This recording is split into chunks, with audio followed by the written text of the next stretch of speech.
everybody. We're going to show the final room in the deep greenhouse tour. This is a little guest bedroom that opens out from the living room.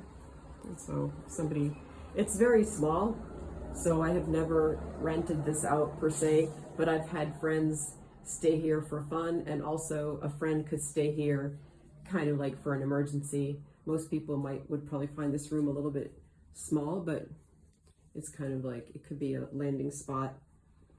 And what else can I say? That's a quilt made by one of my aunts, was a great quilter.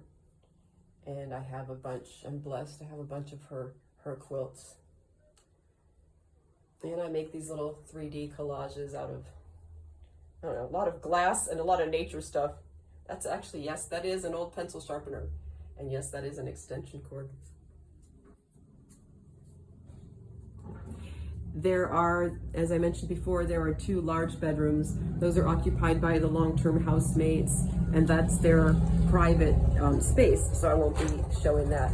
Thank you very much for joining me on this tour. I'll be making some more videos talking a little bit more about the outdoor spaces and a little bit more about the concepts underlying the deep greenhouse. Thanks for being here. I love you guys.